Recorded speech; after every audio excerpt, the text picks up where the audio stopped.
Good morning, you guys. With only a couple days left till Election Day, I am going to read another book about voting.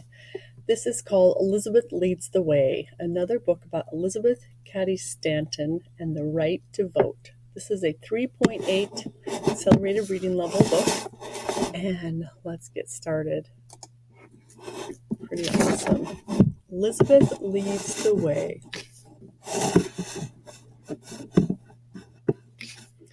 We do not expect our path will be strewn with the flowers of popular applause, but over the thorns of bigotry and prejudice will be our way. Elizabeth Cady Stanton. Elizabeth Cady Stanton. What would you do if someone told you you can't be what you want to be because you are a girl? What would you do if someone told you your vote doesn't count, your voice doesn't matter because you are a girl? Would you ask why? Would you talk back? Would you fight for your rights? Elizabeth did.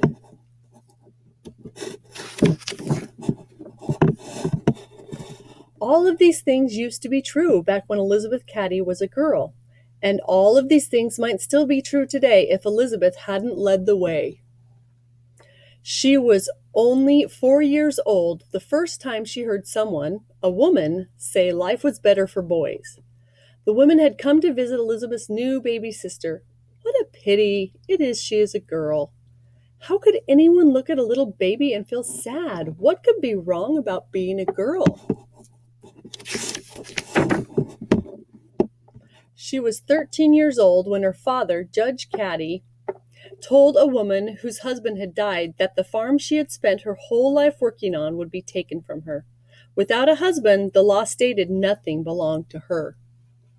Elizabeth was horrified by this unfairness. She said that the law should be cut out of every book. Judge Cady told her that wouldn't change anything. The law was still the law, and only men were allowed to change laws. Preposterous! She decided right then and there that she could do anything that boys could do. She jumped over high hurdles on horseback. She rafted across raging rivers. She won a prize for being at best at Greek studies. Her father was proud, but he worried about his strong-spirited, rule-breaking daughter. You should have been a boy. He knew how much better her life would be, but Elizabeth wasn't interested in easy. At 16, since colleges would not let girls in, Elizabeth begged her father to send her to a girls' school to continue her learning.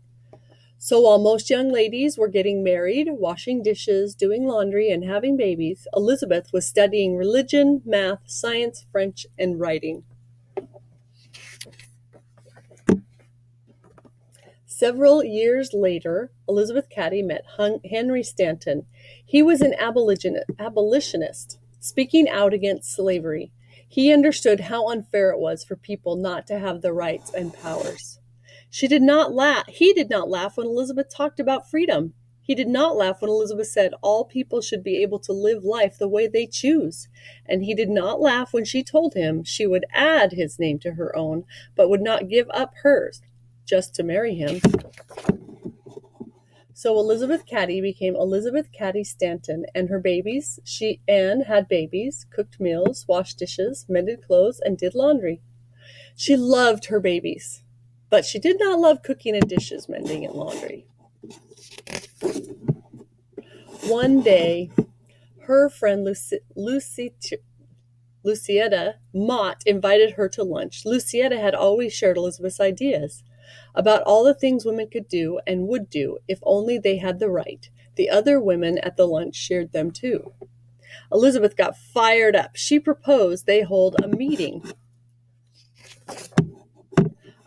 that would gather together lots and lots of women from all around to talk. But what would they talk about? There were so many things that needed to be set straight. Married women could not own property or even money they worked to earn. Elizabeth had learned long ago that only men could change the laws because only men could vote. That was it. That was the one thing that could change everything. If women could vote, they could help change all kinds of laws. The idea was so shocking, so huge, so daring, Elizabeth's friends gasped out loud. If they were flabbergasted, what would other people think? Elizabeth did not waver. She knew voting was the only way to make a difference. Her battle cry for the right to vote rang out. Have it we must, use it we will. Even her Henry thought she had gone too far. But on July 19th, 1848, when Elizabeth arrived at the meeting place, she saw for herself that she hadn't. The small church in Seneca Falls, New York, was filled with hundreds of people. Elizabeth read aloud what she and a few women had written together, their Declaration of Rights and Statements, challenged the ideas of the Declaration of Independence that all men are created equal.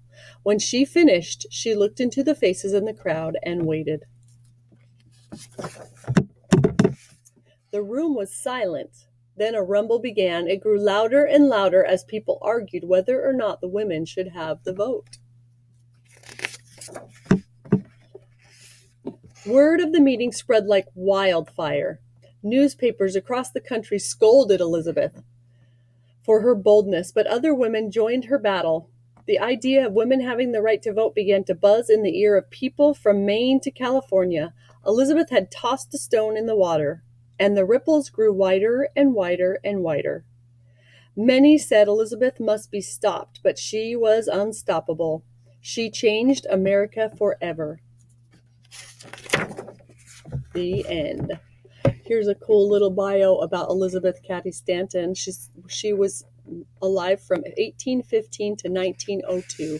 She married Henry Stanton for 46 years and raised 7 children.